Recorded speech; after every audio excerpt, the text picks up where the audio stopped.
This man lost his marriage because a fake pastor told his wife that he's a ritualist, and his wife left him with 4 kids even after 10 years of their marriage. And today, this man is here to share his story. Hi, my name is Degidi Donhill. I am a single father. I'm here to share my story of how I lost over 200 million naira after my wife, my ex, left me with 4 sons that I'm raising alone. Oh my goodness, sir, I can't believe you lost your 10 years marriage simply because of a fake prophecy. Can you tell us how that happened? Well, you're right. I lost my 10 years marriage because of a fake pastor and his fake prophecies. Well, before I go into everything, let me just take you back to when I met my wife, my ex.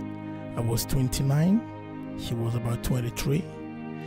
We were so in love with each other. We were flowing together. Everything was perfect and nice.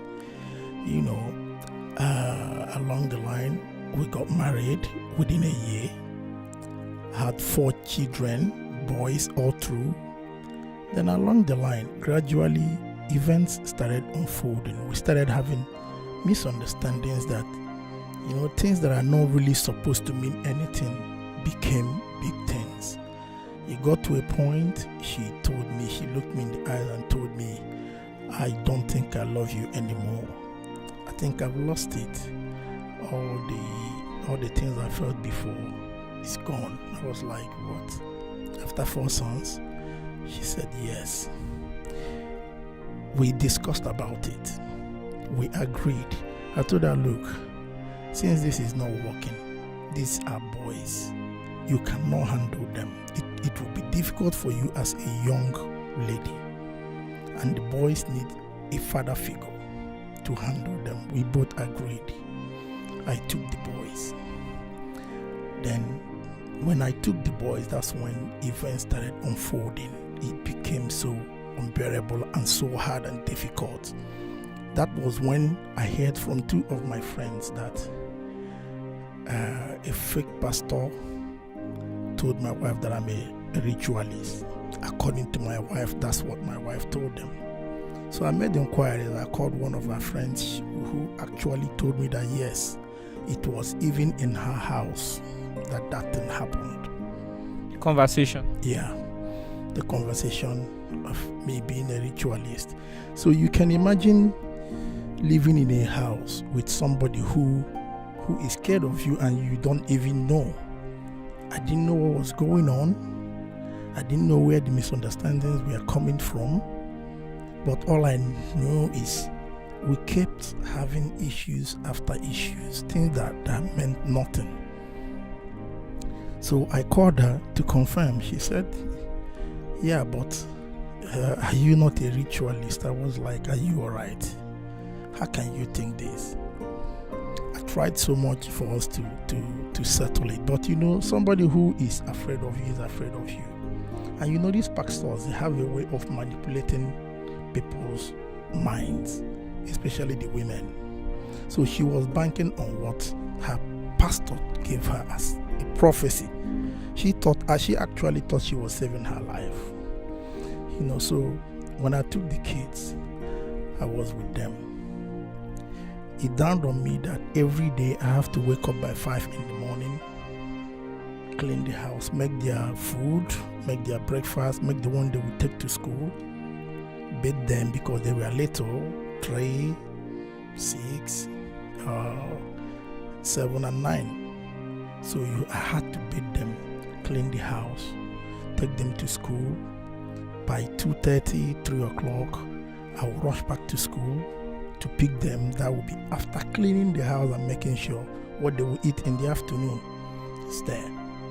By the time I come back from school with them, that would be like 3:34. Before you know it, the day is gone. So I now realized that this is how my life was going to be for that period of time. I decided to face it. I sold my Honda. You can imagine you staying at home and your kids, the school will threaten you that without school fees, they won't come to school tomorrow. No father wants to see his children stay at home. Every child believes his father is a Superman. no matter how you look at it. They believe once they tell you this, you will sort it. And you being their father, that is your responsibility, what you're supposed to do. So I sold my first car because I was threatened that these guys won't go to school. Along the line, it became unbearable, house rents and all that. I sold their land. You know, each time I keep realizing that their needs kept increasing. What they will need today is not what they will need next month. It's not what they will need the end of the year. What were you doing for a living? I stopped doing everything. What were you doing? Before I was an actor. You were an actor, Nollywood? Yeah, I was doing movies. I was doing music. Wow. And she thought you were a ritualist? Yeah. When she met you at the age of 29, was that what you were doing? Never at all. Everybody, people that are around me know me very well. No, were you into movie as at the age of 29? I was into movie before 20. Until then, until now, you're still into the movie? Yes. So at which point did she think that you were a ritualist? That was 11 years ago when the pastor told her that. Wow, I got to know about this thing like after three years. You guys breaking up? Yes, that's when I realized what happened. So now, taking care of 4 children, you couldn't concentrate on your work like you used to anymore.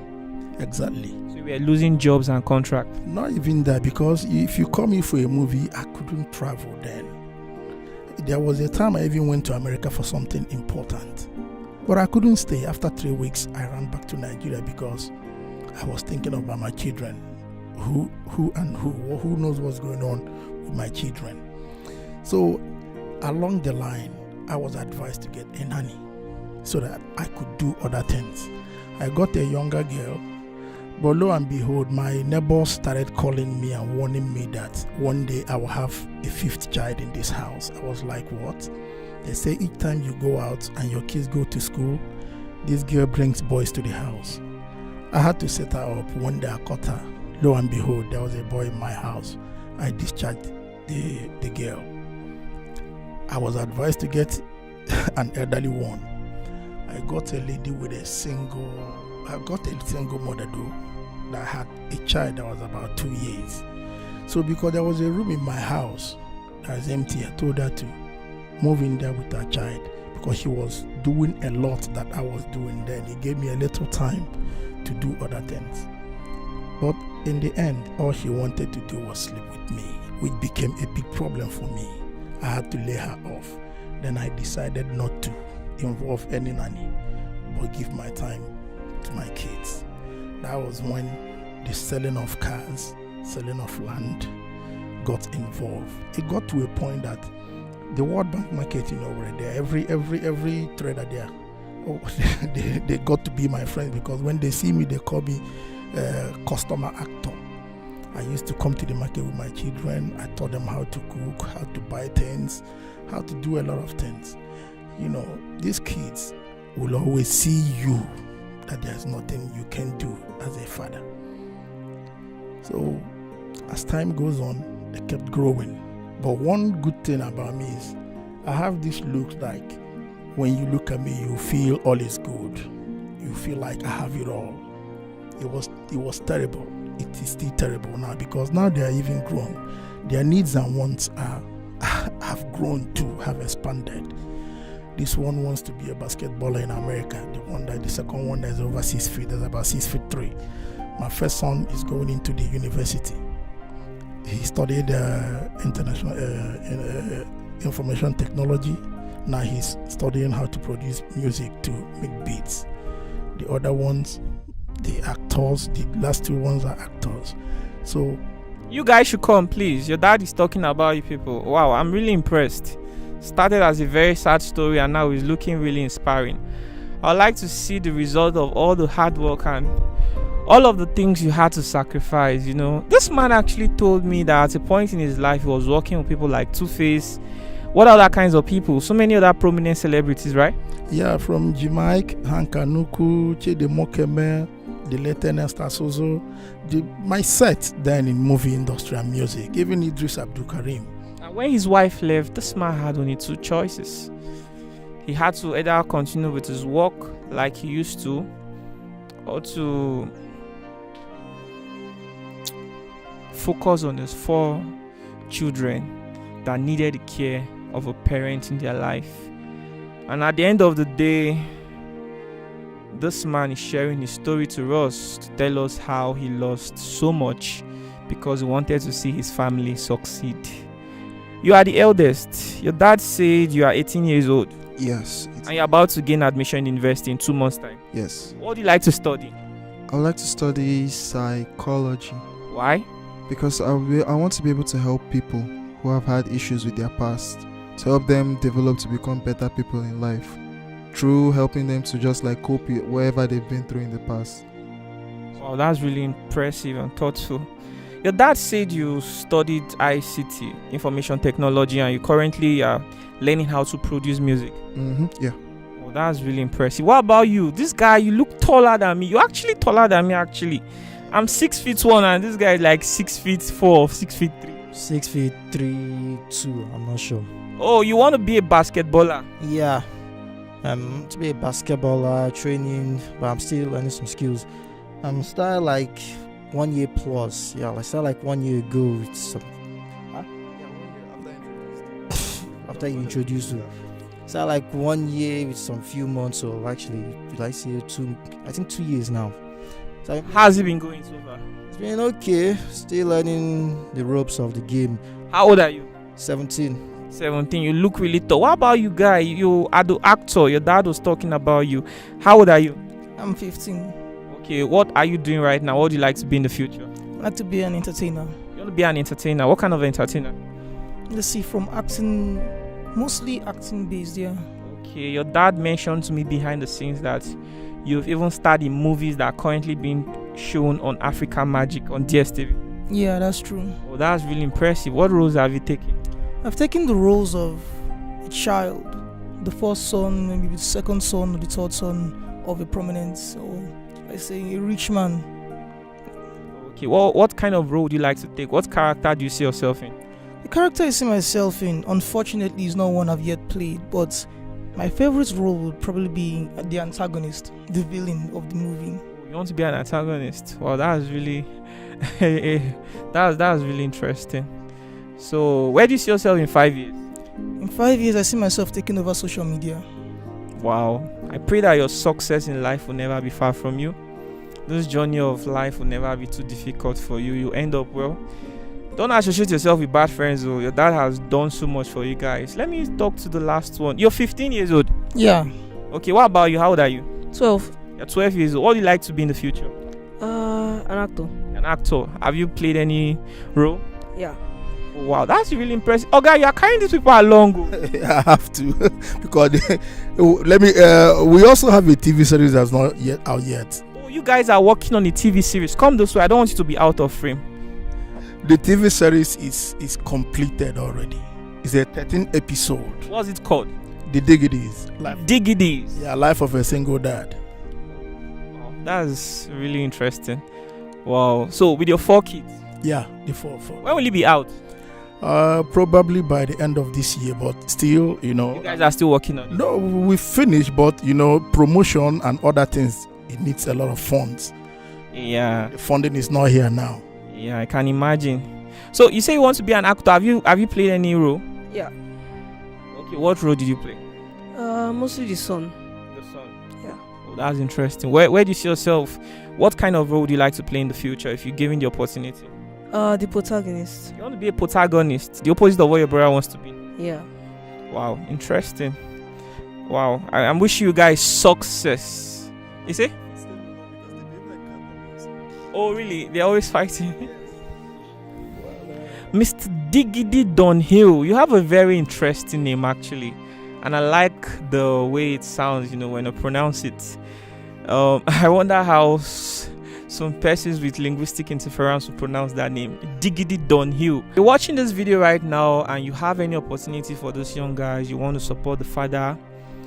Because this one is about to gain admission in school. He wants to study psychology. In 2 months' time, we'll be going there. If there's something you like to support this family with, they are not asking. It's just me. I want to tell you that life is not easy for anybody right now in Nigeria. Please reach out to the father. Whether it's encouragement or anything, just reach out to support. That kind of thing. Can you call your phone number, WhatsApp number? Plus 234 8035 387589. If you're in Nigeria, 080 35 38 7589. All right, guys, please do reach out and show them some love. You have some acting gigs for them. You have a short film you like to feature them, or a cinema movie you want to cast them for any role. Please reach out and they'll make themselves available.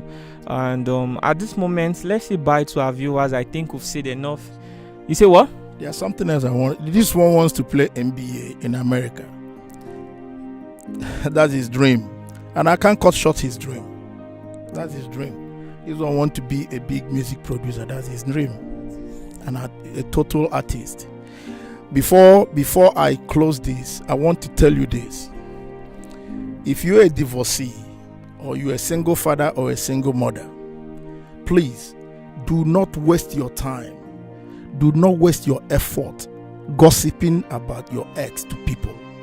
Do not waste your time telling your children bad things about their mother or their father.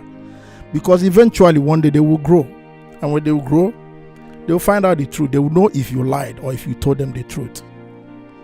Be in good times. There's so much in life to do than hate. Put that at the back of your mind.